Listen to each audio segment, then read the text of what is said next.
Hey everybody, welcome to WTF Hammer Underworlds. So we finally made it to season 4, progressing into the first warband, which I'll be reviewing, which is Myari's Purifiers, whose lore is written right here, which basically just explains that these guys came to Beastgrave with the intention of calming its wrath, seeing as they see themselves the most fit individuals to do it because they're high elves and they're kind of pretentious. And as I always do, I'm going to be looking at this warband's fighter cards, as well as their faction-specific cards, that being their objective cards and power cards. Then we'll be rating this warband on a scale of S to D and comparing them to all the Season 1, 2, and 3 warbands that I have rated thus far. So let's just jump right into it, starting with the fighter cards. So Darkchasm was actually unique in the sense that the two warbands that came out, Myari's Purifiers and the Dread Pageant, both had 4 fighters in it, which there haven't been many 4-fighter warbands since season 1, and most of those warbands are obsolete at this point. So definitely a nice addition. And this particular warband has an interesting inspire mechanic in which each individual inspires when they've rolled only successes in an attack or a defense roll, or a casting spell roll as well in the case of Myari, who's a spellcaster. And they all also have an Aether Quartz counter, which I'll explain in a second. So let's just start with Myari, the leader. Level 2 wizard, not super reliable melee attack when uninspired, only 1 sword, but range 2, doing 2 damage. One benefit of it is that if Myari does make the melee attack range 1 or 2 with the Staff of Enlightenment and happens to roll a success, it's a guaranteed inspiration, so higher odds of success. Also has a spell attack action, which is what this fighter would be using for the most part, which is pretty standard. 3 range, hitting on focus, doing 1 damage. 4 movement, 2 dodge, only 3 wounds for a leader, which is rather low, and has that Aether Quartz counter, which every unit in this warband has 1 of. So it's basically a one-off, and as you can read here in the reaction, after this fighter's attack, defense, or casting roll, remove 1 Aether Quartz counter from this fighter and re-roll 1 dice in that roll. So basically provides a re-roll to a roll, and also has other valuable functions based on power cards, which I'll get to in a little bit. Once inspired, though, gets, pretty moderate boost, just more accurate in the melee attack and going to 2 damage in the spell attack action, which is very standard for a spellcaster with a spell attack action. Nothing else really changes. And next we have Bahanar, who has huge defensive potential and nice attack as well. 2 range, 2 hammers, 2 damage. Also has that Aether Quartz. And for the rest of the guys, the Aether Quartz obviously doesn't apply to the spell casting rolls because none of these guys are wizards. 3 movement, 2 shield, which is very nice, and 3 wounds, which is not that exceptional. When inspiring, going to 4 wounds and basically increasing to 3 damage on the stone mallet. Also, this fighter can never be driven back when they have no move or charge tokens, which is a nice little plus. Next, there's Alen or Island, the Mind's Edge. The sort of melee extra, pretty solid though. 1 range, 2 hammers, 2 damage, going to 3 hammers with cleave when inspired, so very accurate inspired attack. Also getting 2 shield when inspired, which is very nice. And interestingly, also gets a re-roll against ranged attacks, which is pretty cool. Not much else to really say about this unit. And finally, Sinela or Sinila, who's a hunter, who's very rangy and has a very interesting ranged attack, which can basically be either aimed or lofted. When it's aimed, it's standard range, but still pretty accurate. 2 hammers with cleave for 1 damage, uninspired and inspired. Lofted, not getting that cleave, but having 4 range and actually 5 range when inspired, which is the most rangy weapon in Warhammer Underworlds. And when in aim mode, gets the benefit of doing an extra damage if a critical happens to be rolled on the attack roll, which is very nice. Aside from that, 1 dodge, so a little bit squishy when uninspired, kind of like Aelin. 3 wounds, but goes up to 2 dodge at least when inspired. No movement bonus, that is exclusive to the 2 top dogs. So that does it for the fighter cards. Looking at the pros, they have special combat abilities, cleave when inspired, and they have special abilities. They have the Aether Quartz counter, which is nice, extra reroll, other benefits that I'll talk about in a bit. Bahanar has that anti-drive back thing.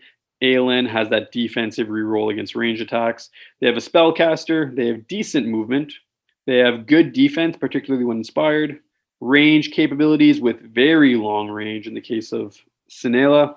And 4 units, medium model number, which is just a versatile, solid number. Cons being relatively low wounds. 3 wounds is the max, which, is not a bad wound number but is not so difficult to take a unit out of action who only has 3 wounds. And none of these guys have 4 wounds. So that's a big con for this warband. And I'd say unreliable Inspire mechanic. It's not as unreliable as Iron Soul Condemners or Steelheart's Champions or anything, but it does rely on rolls, and rolls can be pretty swingy. So that does it for the fighter cards. Next are the objective cards. Starting with the Surge, we have Elemental Blessing, worth 1 glory, is also a hybrid. Score this immediately after you remove an Aether Quartz counter from a friendly fighter when you resolve an elemental ploy. So pretty specific. Or if your warband happens to cast its second or subsequent spell in a game, which is more reliable, I would say. Depends on how you stock your Gambit cards. I'm giving this an S, because casting 2 spells is quite realistic, especially with the spell attack action and the elemental ploy. I mean, there are several of them, and many of them are pretty decent. I could be negotiated to an A with this one, though. Next is Force of the Avalanche. Surge, worth 1 glory. Score this immediately after a friendly fighter's attack action that deals damage equal to or greater than the target's wounds characteristic. So great against Horde warbands, unscorable against Morgox or other high warband units unless you really invest into damage output. I'm giving this a B. Patience of the Mountains. Surge, 1 glory. Score this immediately after an activation if each friendly fighter has 1 or more guard tokens. So I'll give this a B as well. If you're playing a defensive playstyle, which actually is a good approach with these guys, still does require you to put guard tokens on all of your guys, which could take many activations or many power cards, or just rely that you have few units left. So definitely not a guaranteed score. Next is Perfect Formation, worth 2 glory. Score this immediately after an activation if your warband holds 3 or more objectives. So third warband to basically get this card. Super, super nice. I'm giving that an S. And there's Unsullied Hands. Score this immediately after a friendly fighter's range 3 attack action that takes the enemy fighter out of action. So obviously could apply to Sanela or Myari. Pretty decent, worth 1 glory. I'm giving it an A. And that does it for the Surge cards. Next, the Score in the End Phase cards. We have Diamond Bright Souls. Duel, worth 2 glory. Score this in end phase if there are 3 or more surviving friendly fighters, and each of them is inspired. So 2 glory is very nice. Having 3 guys inspired is not a guarantee, but I mean, it's still pretty doable. I'm giving this an A. I think this is worthwhile putting in most decks. Next is Haughty Exemplars, worth 2 glory. Score this in end phase if there are more surviving friendly fighters than surviving enemy fighters. So tricky. Obviously depends on what type of warband you're facing. I'm giving this a B. Pretty unlikely to work against a Horde warband. Next, we have Perfectionists. Score this in end phase if no surviving friendly fighters have Aether Quartz counters. So all Aether Quartz counters used, worth 1 glory in an end phase. I'm giving it an A. Definitely easy to pull this off. It's just saving those Aether Quartzes for the right power cards is also very important. So if this is drawn early, it's pretty much worth discarding.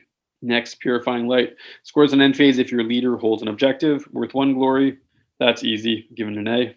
There's Pursuit of Excellence. Scores an end phase if 1 or more surviving friendly fighter each have 3 or more upgrades, worth 2 glory. That's an A. It could be worth an S. I mean, pretty much a guarantee that at some point one fighter is going to have 3 or more upgrades, worth 2 glory in an end phase. Very nice. And there's Seal the Beastgrave for 3 glory points. Scores an end phase if your warband holds 3 or more objectives, so faction-specific supremacy. I'm giving that a B.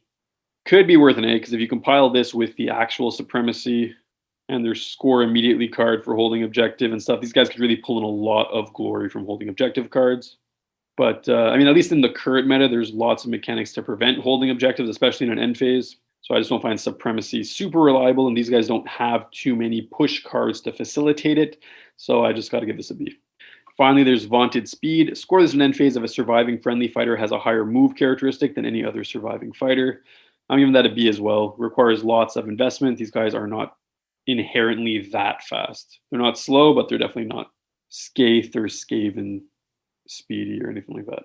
So that does it for the objective cards, which basically promote using counters, Aether Quartz counters, casting spells, holding objectives, equipping upgrades, taking enemy fighters out of action in various ways, inspiring and increasing the move characteristic. So moving on to the power cards, we're going to start with the Gambit's only 1 spell, which is rare for a warband that has a spellcaster. But anyway, let's just start with the ploys. Channel the Mountain. This is one of those elemental ploys. Choose a friendly fighter. You can remove that fighter's Aether Quartz counter. If you do, give the chosen fighter and each adjacent friendly fighter 1 guard token. Otherwise, if you don't use the Aether Quartz counter, you just choose 1 fighter and put them on guard. So pretty good, guaranteed guard, possibly a group guard if you have the Aether Quartz counter to use. I'm giving that an A. Next is Channel the River, also elemental. Choose a friendly fighter. You can remove that fighter's Aether Quartz counter. If you do, push the chosen fighter up to 3 hexes, which is a huge push. Otherwise, just push them 1 hex. So reliable push card for sure. Sidestep or better. I'm giving that an A. Next is Channel the Wind, elemental. Choose a friendly fighter. You can remove that fighter's Aether Quartz counter. If you do, deal 1 damage to up to 2 enemy fighters within 2 hexes. Otherwise, deal 1 damage to an enemy fighter within 2 hexes. I'm giving that an S. Guaranteed damage to a nearby enemy, possibly 2 nearby enemies if you use the Aether Quartz. Very, very powerful card. Another elemental, Channel the Zenith. Choose a friendly fighter. That fighter is inspired. You can remove that fighter's Aether Quartz counter. If you do not, this effect persists until the end of the round. When this effect ends, the fighter becomes uninspired. Inspire card, but not great unless the Aether Quartz is used, which is kind of expensive. I'm only going to give it a B. Dazzling Light. -1 dice from enemy fighters' attack actions in the next activation. I'm giving it a B. I actually really like this card. My only issue is that the enemy could just decide to do something else on their activation. So it's a tricky card to play, not the most reliable. Flicker of Light. As a reaction, play this during an attack action after the determined success step. If that attack action would deal damage, that would take a friendly fighter with 1 or more Aether Quartz counters out of action, roll 1 magic dice. On a roll of Channel, remove that fighter's Aether Quartz counter, and the combat sequence ends. If you cannot, this card has no effect. So basically like a 50% last chance so long as you have and are willing to spend an Aether Quartz counter, which is a super nice defense card. I'm giving that an A. Could be worth an S, I'm not sure. It is still swingy. There's Surety of Purpose, +1 damage for the first attack action made as part of a charge by a friendly fighter in the next activation. So pretty reliable, extra damage if you land the hit. I'm giving it a B. Also forces the charge, which is a bit of a bummer. There's Tectonic Force, restricted to Bahanar. Pick 1. Push 1 enemy fighter 1 hex away from a friendly Bahanar, or push 1 friendly Bahanar 1 hex towards an enemy fighter. So this gets Bahanar closer to enemies. I'm giving that an A. Pretty versatile, can pull enemies into lethal hexes potentially, or just off of objective tokens. Untouchable Pride. Choose 1 friendly fighter. If that fighter has 1 or more Aether Quartz counters, give that fighter 1 guard token, otherwise heal 1 to that fighter. So pretty nice. You can get a guard if you have an Aether Quartz, otherwise you heal 1, which isn't amazing, but it's an okay card. Could be worth an A. I'm giving it a B because you need the Aether Quartz to get the guard, whereas their other card, the Channel Elemental card, I forget what it's called, you get the guard despite having Aether Quartz, so this one is just not as good. And that basically does it for the ploys. Finally, the spell, the only spell, a 2-channel casting gambit spell. If cast, choose an enemy fighter within 4 hexes of the caster. You can reroll 1 attack dice in friendly fighters' attack rolls for attack actions that target the chosen fighter.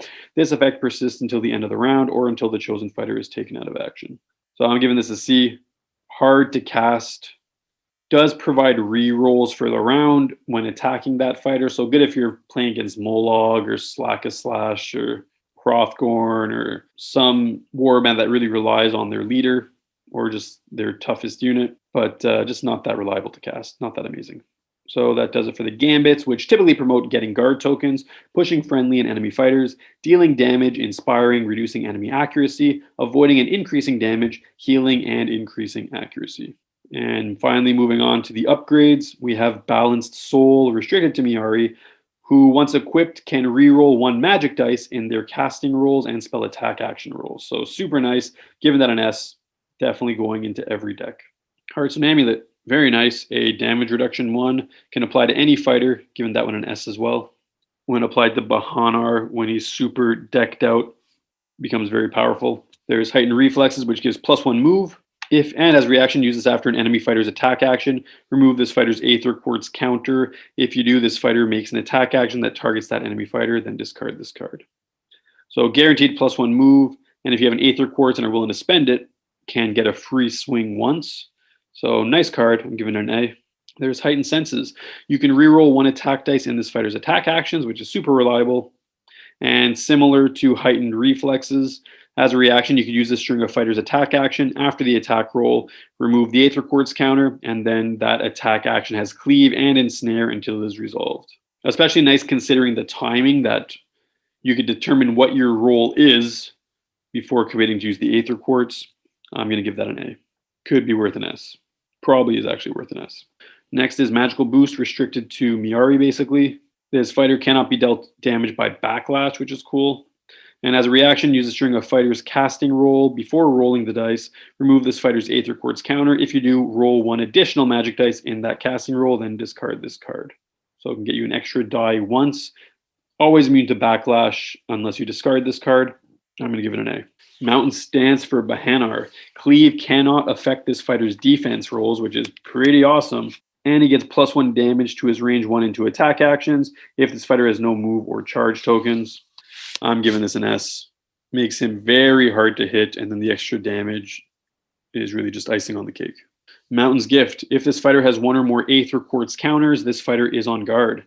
Otherwise, after this fighter's attack actions that take an enemy fighter out of action, give this fighter 1 guard token. So basically survival instinct as long as you have an Aether Quartz counter.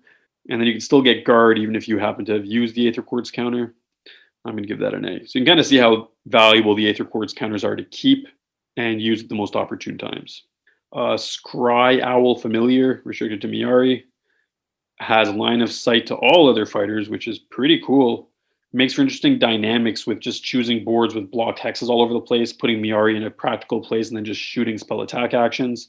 It's very nice. I'm giving it an A. There's Speed of Hish, another +1 move card, which becomes +2 if they happen to have an Aether Quartz counter. Given that an A as well. Definitely a nice card. And finally, Vanari Dagger, restricted to Sinela. 3 hammers, 1 damage, so super accurate, and on a crit does 3 damage basically, which is not so unlikely with 3 hammer attack roll. It's a good attack action upgrade. I'm giving it a B, might be worth an A. Not so sure it's that worthwhile upgrading Sinela, which is why I'm leaving it as a B. So that does it for the upgrades, which typically promote improving spell accuracy, improving defense, improving movement, improving attack accuracy, increasing damage, infinite line of sight for Myari, and an exceptional weapon upgrade. And here is the big picture overview. So as you can see, pretty nice cards. Objectives, they have 2 great ones, 5 pretty nice ones that are A's, 5 not so great. Gambits, I'd say, is where they are lacking a little bit, but they do have lots of good elemental gambits. Their spell card is pretty garbage. Gambits are still good, but they're just not so amazing. But what is absolutely amazing are these guys' upgrade cards. Super solid, almost across the board. Very powerful in the upgrade department. So that basically does it for my specific analysis. Now I'm going to overview this warband and rate them and compare them to the Season 1, 2, and 3 warbands. So here's my summary. These guys only have 3 wounds max, which is not great. Although they do all have 3 wounds, and they do have good defense, especially when inspired, and they do have power cards to bolster their defense further with guard tokens and that kind of stuff. So somewhat counterbalanced there. And they do have nice objective cards, which promote strong, very strong objective holding play, and they do have other versatile options. They are unreliable to inspire, as I mentioned earlier, but their Aether Quartz mechanic can facilitate this. And it also couples very well with power cards to create amazing combos. Their Aether Quartz counters, that is. And these guys really have an intense array of upgrade cards, which makes Myari an exceptional spellcaster and Bahanar a stalwart badass. So with all this in mind, I've decided to rate this warband as an A. They're very good, but where do they rank amongst all the other A's? Because there's a lot of them that I put in that category, and this is how I place them overall. So this list is getting pretty detailed. So you have the D's in the bottom, the C's right after that, the B's. I put Myari's in the A's right before Zarbag's Gits, right after Rippa Snarlfangs. Reason mostly is that Zarbag's Gits can be really good. Their scurry mechanic, the number of units they have, their versatility, very good, but they are lacking in their objective cards especially, and to some degree their power cards, really relying on a given meta at any given point to be successful. Myari's doesn't struggle so much in that department. They're much more reliable, have much better cards, but I do not think they're quite as exceptional as Ripa's. Not that they're far behind, but I mean, from my subjective analysis, I just place them behind Ripa's, in large part because of the wounds that they start with. They can get cleared out pretty quickly unless they manage to be successful in their roles and then roll forward with good power card combinations. So that basically does it.